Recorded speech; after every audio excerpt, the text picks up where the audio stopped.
There's a good chance you know a victim of domestic violence. Around the world, 1 in 3 women will experience domestic violence in their lifetime. 1/3 of the entire female population of the globe. That means that someone in your life, a friend, sister, neighbor, or teacher has been assaulted at the hands of a partner. In no country in the world are women safe from domestic violence.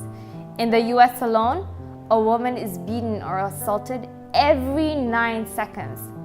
1 in 5 cases of honor killings worldwide occur in India. But some organizations claim that the number is 4 times higher. In Tanzania, 41% of women in Dar es Salaam and 56% in Beira have experienced physical abuse at the hands of their partners in their lifetime. In China, the UN reports that 25% of married women suffer domestic violence, but the number may be as high as 40%. Domestic violence is the #1 killer of women worldwide.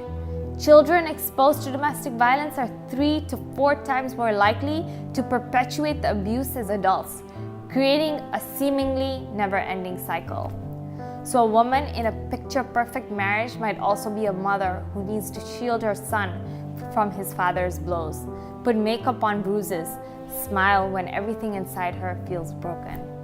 She might be desperate to leave but can't because her husband is controlling her every scent, her every move. And yet her son still may grow up to treat women the same way his father treated his mother. Violence can happen even before the child is born. Miscarriage and even death are much more likely when a pregnant woman is abused. If a mother is stressed out while pregnant, her unborn child will be more likely to develop emotional and mental problems, such as ADHD, anxiety, and language delay. This is a rampant issue. Why don't we talk about it more? Because it's not always obvious, and most attacks go unreported. Because of the stigma of divorce and normality of domestic violence, only about 3% of divorce in China are granted on the basis of domestic violence alone. Nearly 56% of abused women in Dar es Salaam did not seek help because they thought that such violence was normal. To this day, people are more afraid of strangers than they are of those more likely to hurt them, their loved ones. You are more likely to suffer abuse from someone you know, and the people around you make those same assumptions because they are trained to look away. It's just marriage issues, or they'll figure it out on their own. It's somebody else's business. What happens behind closed doors stays behind closed doors. Most abusers don't commit violence openly, but it still seeps into their public life. Maybe he puts her down in front of her friends, belittling her actions and opinions. Maybe he's extremely possessive, never letting her out of his sight. Maybe he's always angry, always angry. And maybe she's always worried of making him angry. Maybe she makes excuses for his behavior. Maybe she has unexplained bruises she tries to hide. If you see something, say something. Be attentive to the warning signs. But before that, you must remember to not be judgmental, to be as understanding as you can be. Don't accuse her of lying or ask her why she hasn't left him. Abuse can come in many forms. It's not just physical.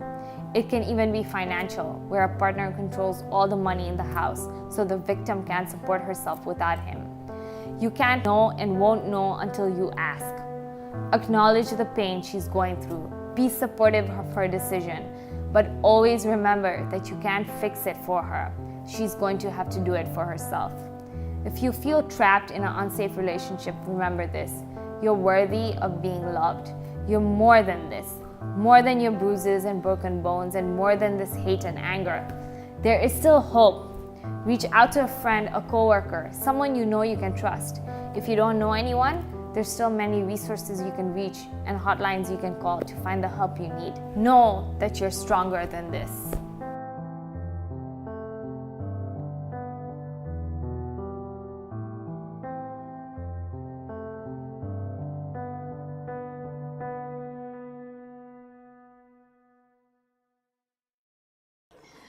Thank you so much, Miss Naemi Silayo, for being here. We had a few minutes to talk before the show, and I'm just so happy that we got a chance to you got a chance to be on this show and to talk about such an important topic, which is violence against girls and women, especially in Tanzania. I think it's something that is not discussed, too much. It's something that's hidden because people are very scared to talk about it. So I'm so glad you're here, that you can shed some light, on such an important topic. And I'd like for you to just start off and introduce yourself and talk about a little bit about your background and what inspired you to get into this field, and where do you work? Thank you. I'm also delighted to be here today and to have such a forum to speak about women and girls' rights and issues in the country, because based on the number of research that have been conducted, Tanzania is one of the countries which is ranked with high numbers of cases of violence against women and girls. I'm Naemi Silayo. I'm an advocate, and I'm a program officer working for Legal and Human Rights Center. So I'm an activist, a gender activist. Yeah. And when I was doing my first degree, the law degree at the University of Dar es Salaam, I was very much interested to look into children's rights as a group in our community. Right. And my passion was based on the fact that children are not recognized as a group. We just view them as, as children. Like, sometimes we just ignore them. We don't consider them as a group, and a group which needs special attention, needs to be looked upon, and that they have rights that each and every one of us has an obligation to protect and promote.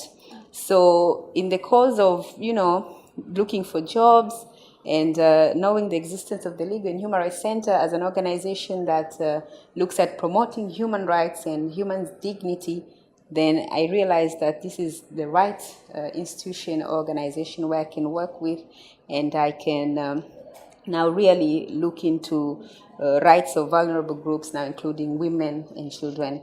And that's where I am here today. And in the course now of doing my day-to-day works as a program officer, we have a number of programs that are geared towards supporting women and supporting children, and particularly girls, because again, when you're looking into children, you'll see that the girl child is more vulnerable to a number of violences which somehow hinders them from realizing their full potentials as women as they grow up.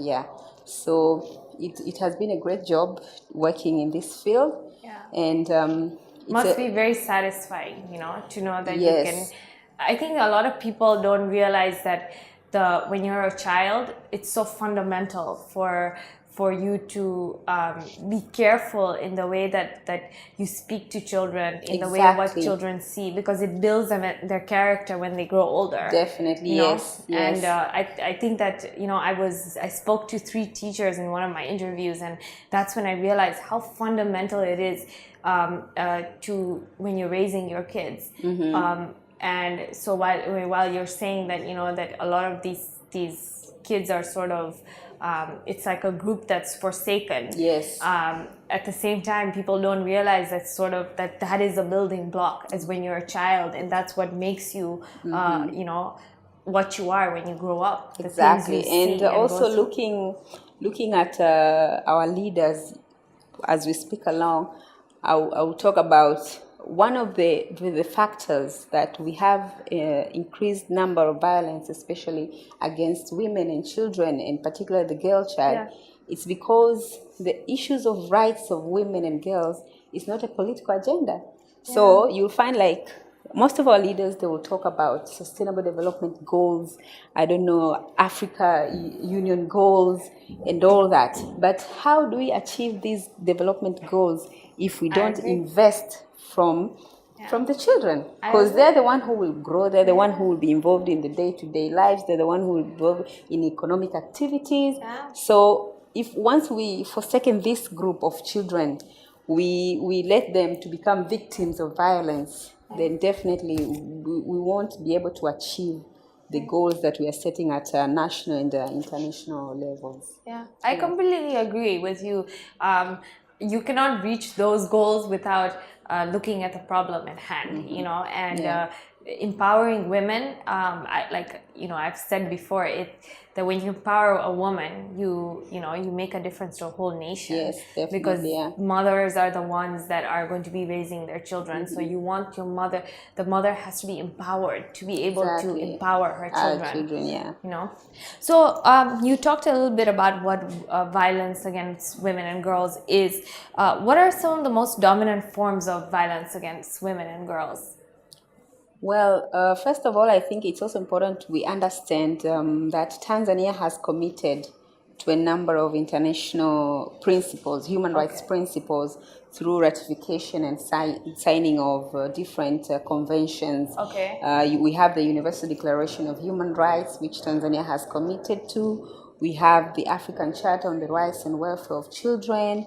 We have the Convention on Elimination of All Forms of Discrimination Against Women. We have the Convention on the Rights of Children. So all these are international and regional conventions or laws that our nation has committed to. Therefore, in the cause now of implementing what is given in these laws, the nation has a duty of ensuring that we have now laws in place, we have a legal framework, we have institutional frameworks to ensure now that these laws are in place, and once these rights are being violated, then the people, they have access to justice through the existing frameworks, which means it's both institutional and legal framework. Now, looking at violence against children as a form of human rights discrimination, there are a number of, there are different types of violence. We have physical violence, things like beating, you know. There's sexual abuse, sexual harassment, rape. Then you have emotional abuse, you know, calling names, bullying. Then you have economic abuse, where women are not even allowed to cater for themselves. They are not allowed to work. They're supposed to sit at home. And the moment they sit at home, that's when they're being discriminated, because now they have nothing for their own. So the man feels like he owns everything. He even owns the woman. And then I think that what you said was so right, that, you know, I think people only look at abuse in terms of physical abuse. I think people forget that emotional abuse, financial abuse is just as bad. Because when a woman, you know, a lot of people are like, oh, but why can't you just leave your husband if he's you know, beating you? Well, how are you going to leave him if you have no money? Where are you going to go? You know, or the fact that maybe to an extent that a lot of women, I've also, you know, talked to a lot of women, and they say that the husband takes away the children. And so that's another abuse. You know, we have a number of cases now of the wife and husband, they will have some misunderstanding, but the victims now are the children, because now the father would want the kids. And one of the strongest argument will be like, you're not working, you don't have money, you can't raise them. I have money, I can raise them. So they stay with me, then that's it.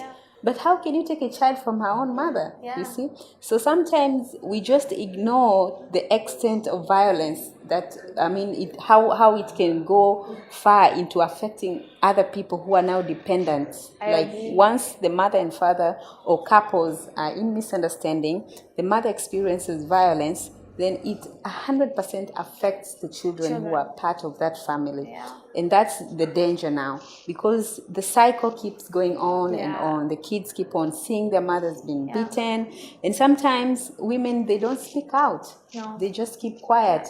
And the biggest question will be like, where would I go? How would I leave my kids? If I leave this man today, who is going to take care of my kids? I can let another woman come in and take care of my kids. So then the woman keeps staying there. And then the kids, the way they grow, they see their mother is not doing anything. So if it's for boys, they will learn like, okay, I can beat my wife. I can beat a woman. And for girls, they'll be like, I saw my mom staying over to raise us, so why should I leave?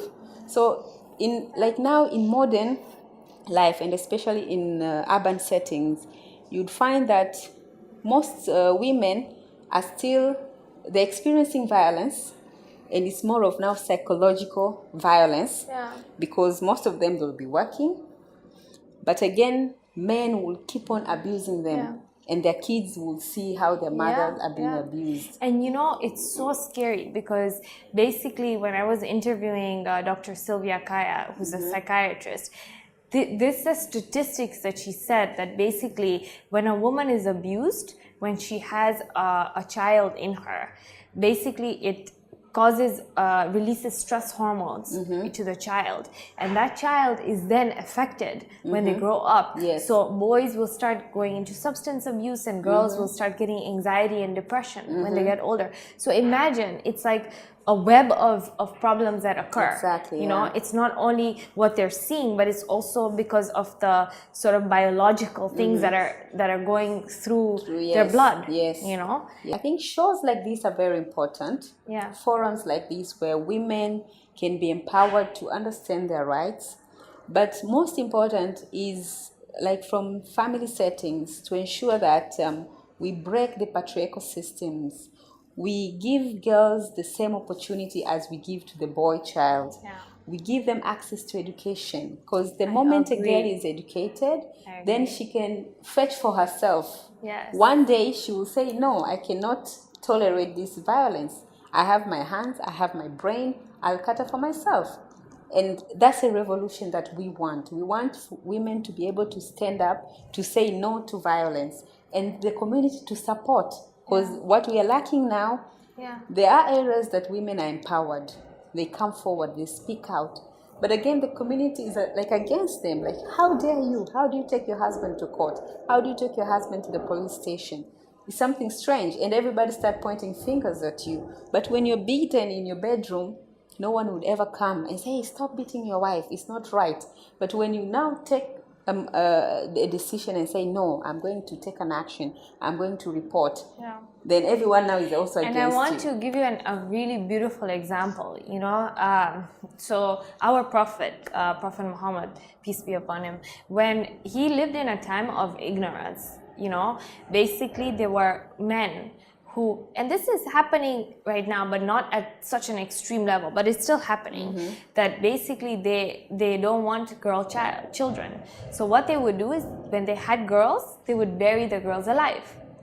And so what he would do is he would start you know, raising awareness about how that is so wrong. It's such a horrible thing to do. And he had a daughter, Fatima, and so what he would do is to show people the sort of the beauty of having a daughter, and to show people that the importance of having, you know, of treating your daughter right. Whenever she would come to meet him, he would stand up out of respect, and he would kiss her on the forehead. So everybody was watching him, and they were like, wow, if the Prophet is doing it, then we need to start doing the same thing, you know. And this is like, you know, years and thousands and thousands of years ago.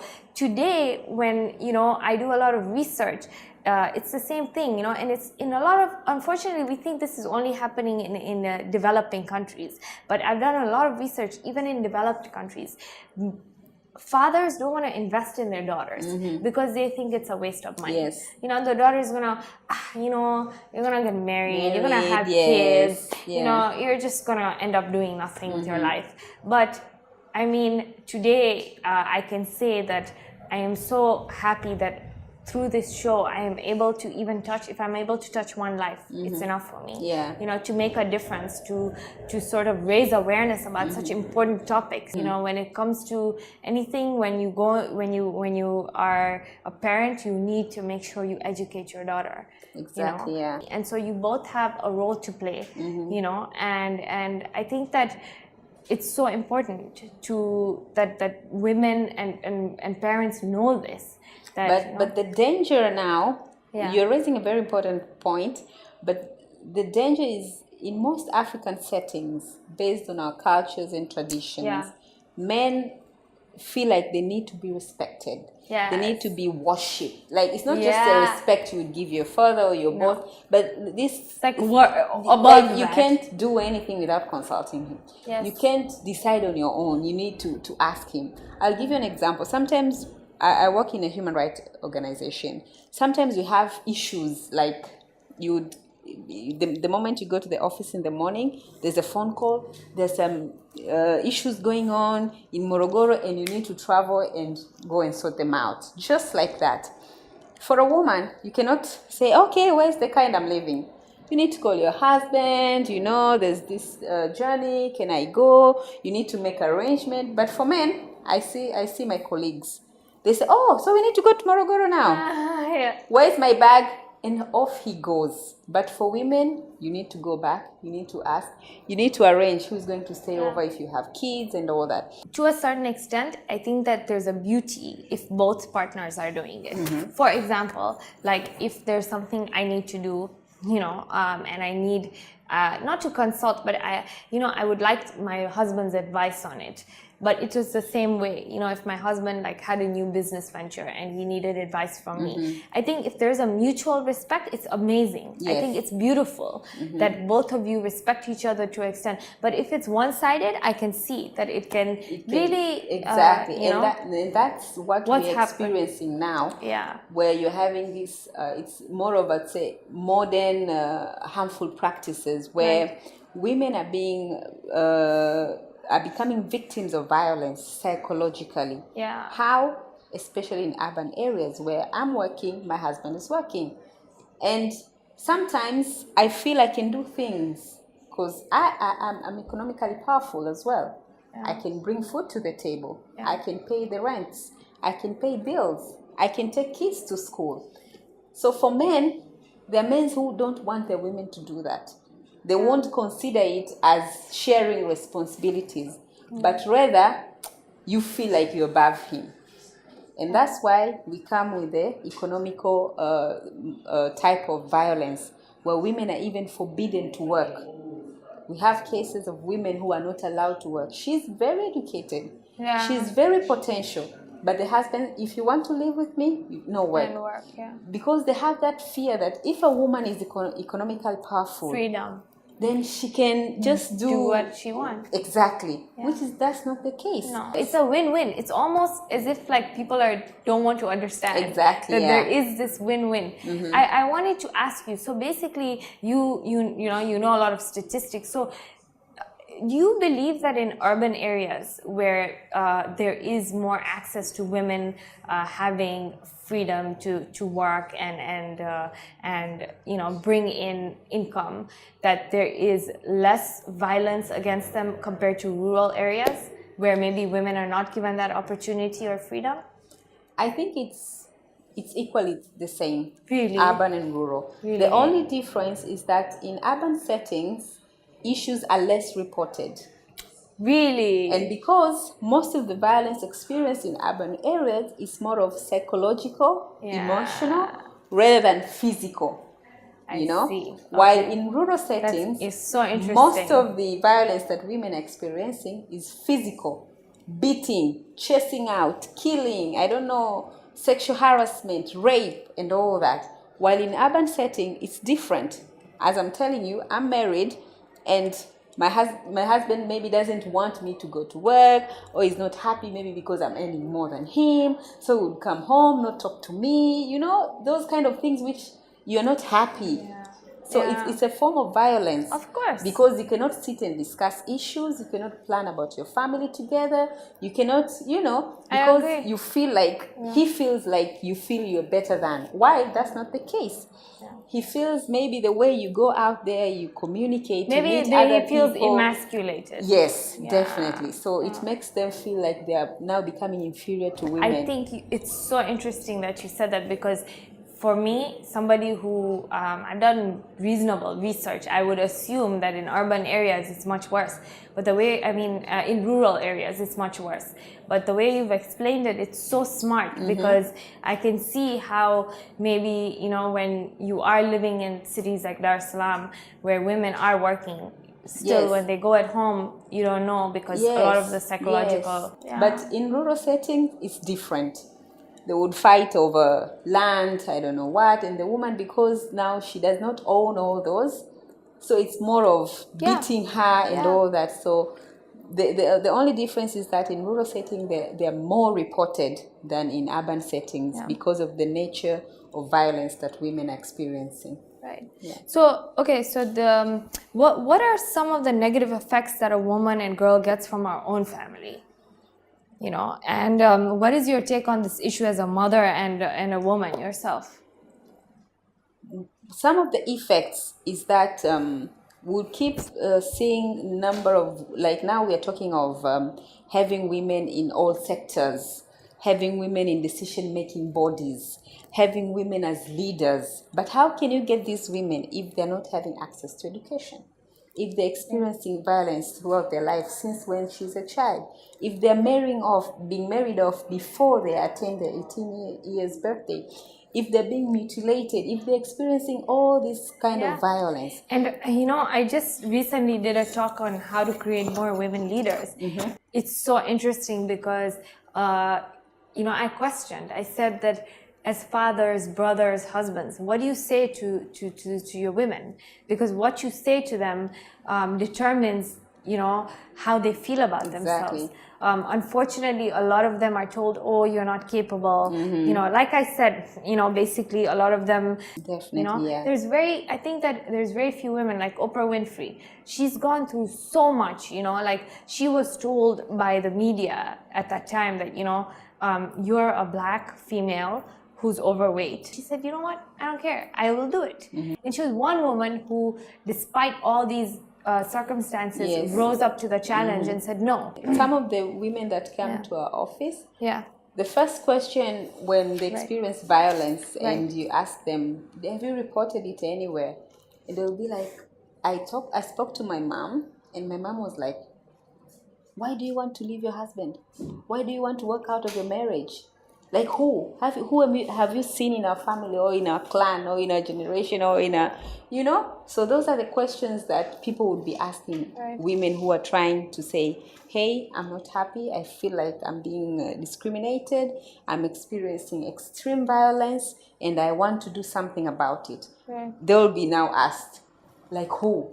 It's something that we don't do it. You'll be the first person. It's so strange. Don't try to do so. Why are you talking about it? Exactly, This is normal. That's worse. Exactly. And like in Swahili, the famous like ndoa ni uvumilivu, you know, so you just need to vumilia everything. You're being beaten, you just vumilia. You're being humiliated, you just stay there because you have to stay there. So it's not like we're encouraging or we're telling women to walk out of their marriages or to walk out of their relationships, but rather they should not keep silent when it comes to violence. So we're not advocating for, oh, you know, you start fighting with your husband. No.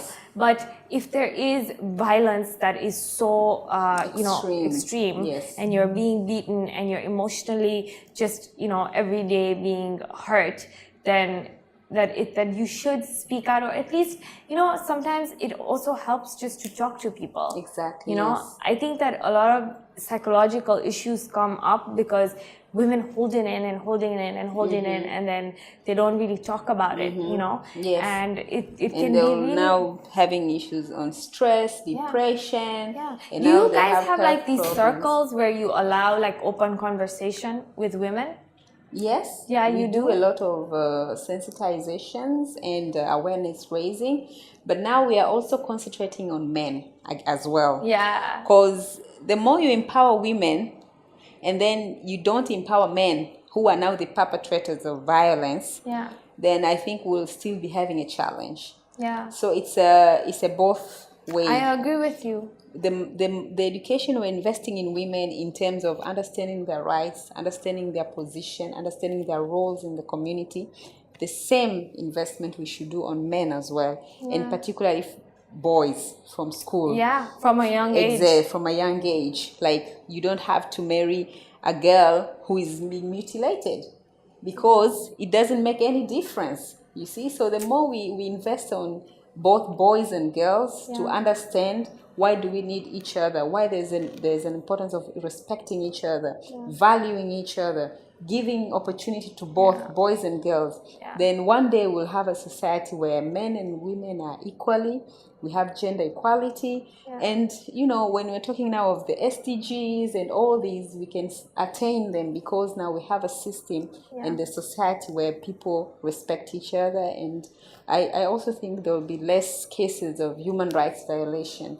compared to issues that are happening now. As opposed to how much violence happens. It's the disparity is huge. Very, yes.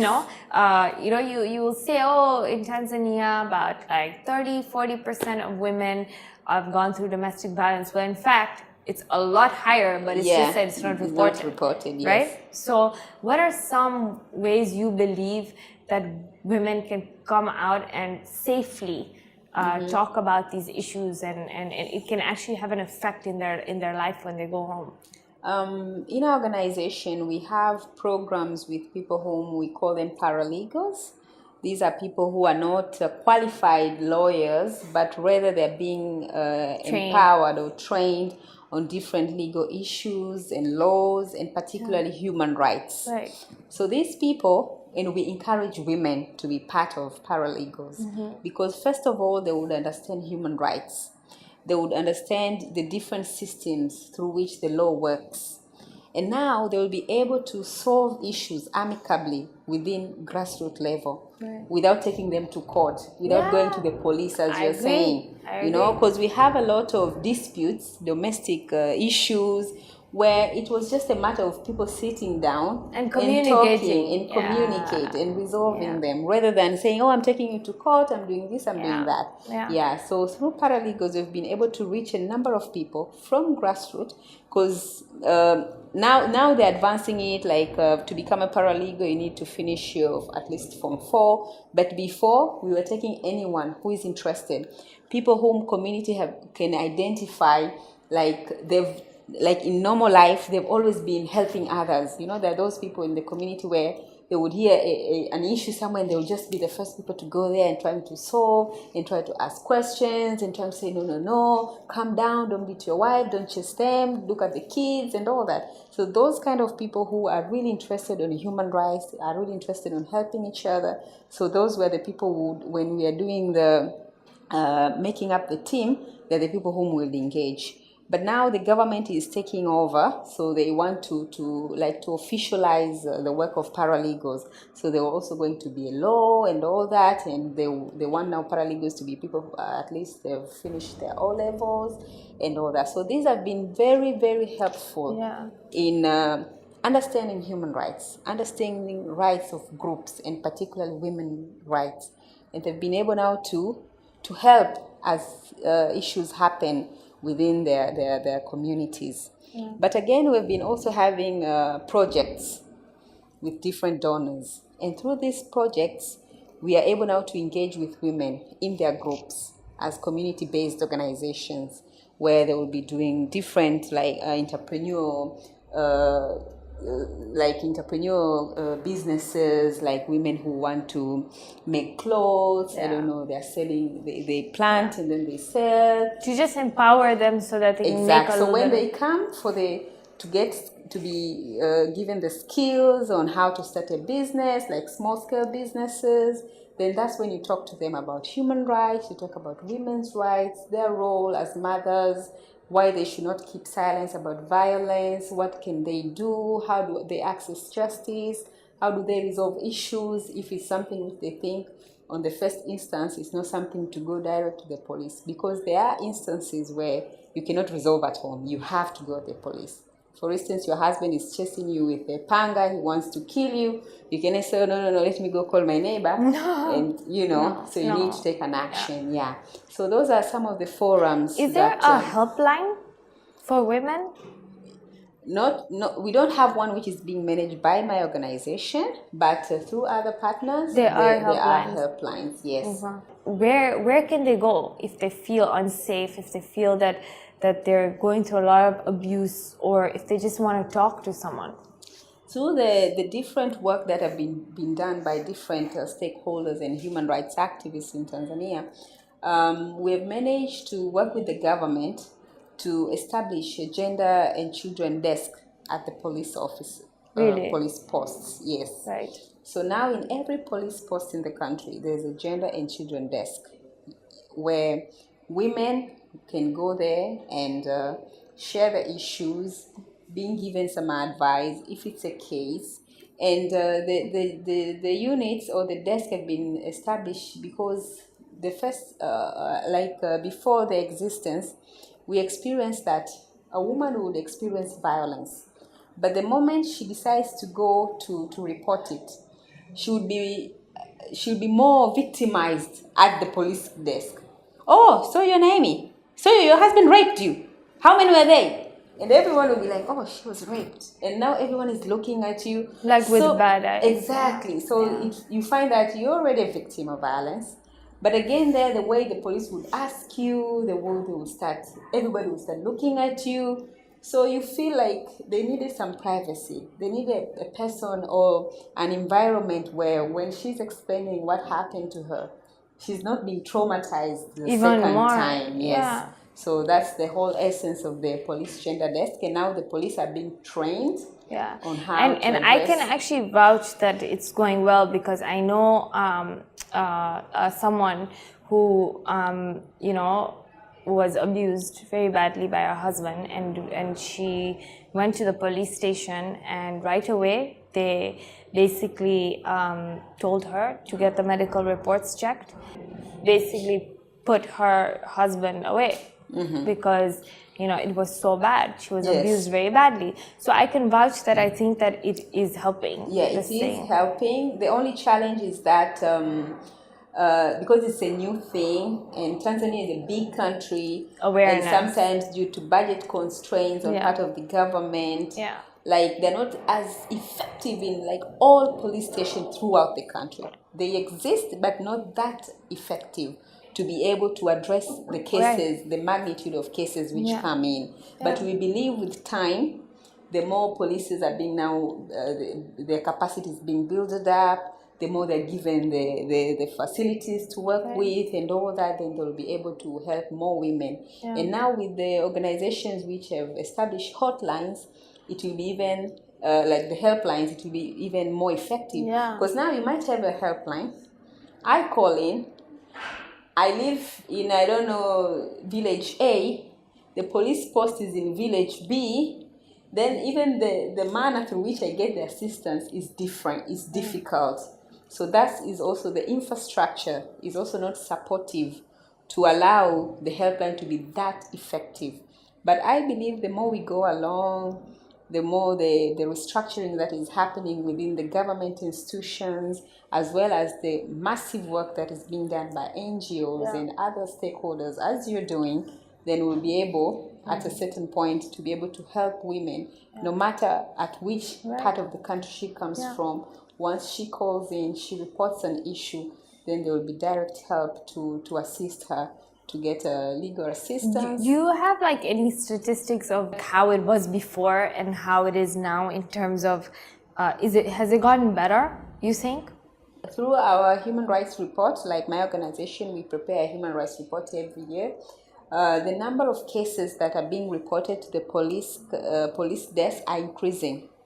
So that's a good sign. That's a good sign. Even though people are like, no, 17,000 women, but again, it's a good sign that now people are reporting, people are empowered. They know, like, there's a way, there's a place where I should go, and they have access to that place. Because again, sometimes people, they have the right information, but they don't have the means to access justice.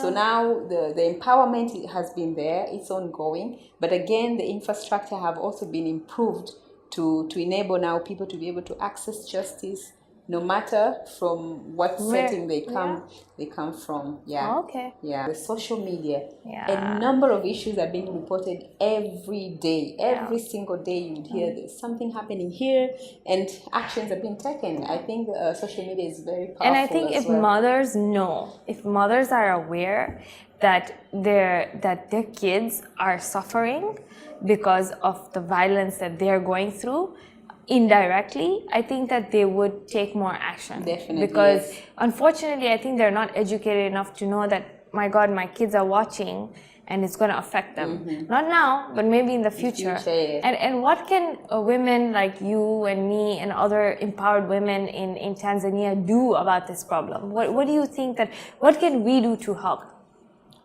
I think we need to, like, each of us at our own environment where we work. You're in the business industry. I am working in an NGO, right. like the civil society organization. Then you have those in the media, you have those in medical, you have those in government.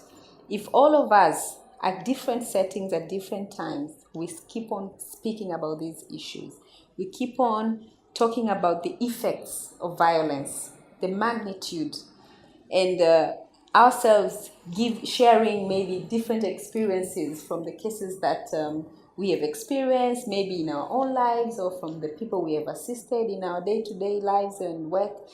I think we'll bring these issues to the surface. More people will see the negative impact of violence that it creates, not only to the individual woman, but to the society in general. Because now when we look at violence, like, okay, it's Naemi who has been beaten and then that's it. It's true that I'm the one who will be suffering, will undergo the pain. But again, I'm a mother. I have my children behind me. I have my family behind me. If I die today, then somebody needs to take care of my kids. So if we don't look at that individual woman, but rather we look at the community effect. Yeah, exactly, then I think everybody will be on board. So it's that we just need to talk more about it, right. Talk to our children. It should be our day-to-day agenda. And that's when I mentioned at the beginning, like, I've not seen the issue of gender equality, the issue of empowering women. It's a political agenda. It's not a political agenda.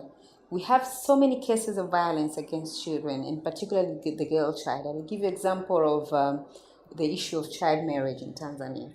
We have a law which provides for child marriage. Yeah, I know. So the moment this thing becomes a national agenda, we look at it as a national problem, that we want to have a country, a nation where everybody enjoys their rights. There's equality. Then I am sure there are a lot of things that will change. But if it's left to be work to be done by activists, by human rights activists, it's their agenda, then we'll continue to see the numbers of violence increasing. And I would like for you to say this in Kiswahili to our viewers, because I think that, what you said exactly about how mothers need to know that they're affecting the lives of their children and that they need to speak up, because it's not only them. It's not a selfish thing. It's what is going to happen to their child, whether it's the boy or the girl. Yes. I'd like for you to say in Kiswahili maybe that, what advice do you have for these mothers who are going through domestic violence?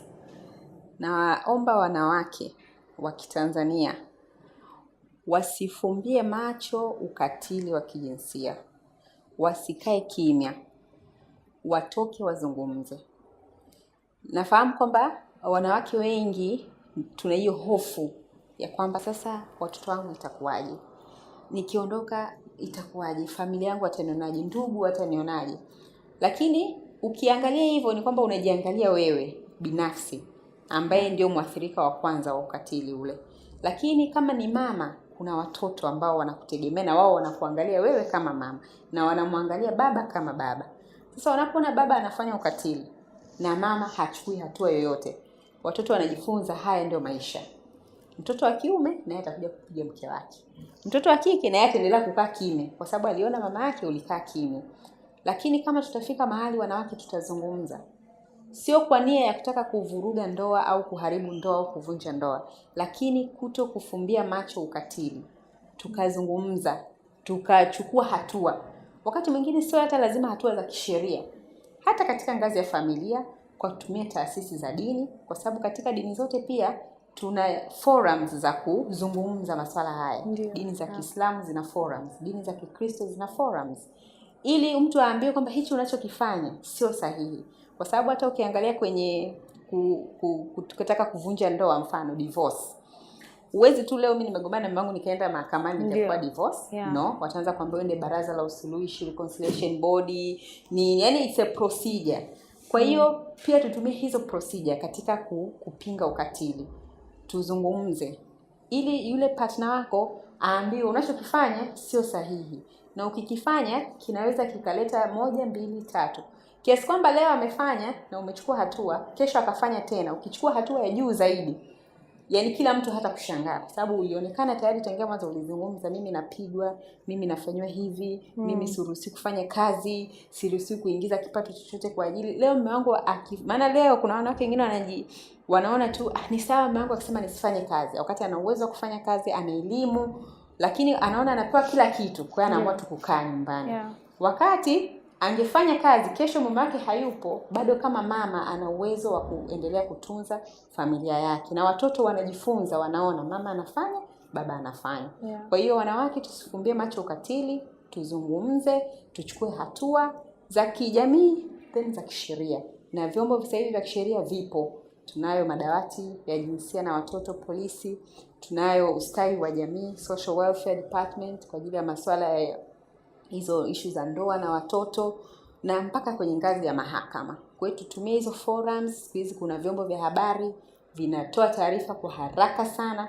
Kwa kama ni issue mbaya sana ya kiukatili, pia unaweza ukashare kwa kutumia vyombo vya habari. Lakini pia kingine, sisi kama jamii pia tusifumbie macho ukatili mwingine anapofanywa. Ndio. Kwa sababu pia hiyo ni changamoto kubwa sana. Watu wanaona ukatili lakini hawachukui hatua. Tuna experiences, tuna cases nyingi labda za house girls. Wasichana wanaoletwa.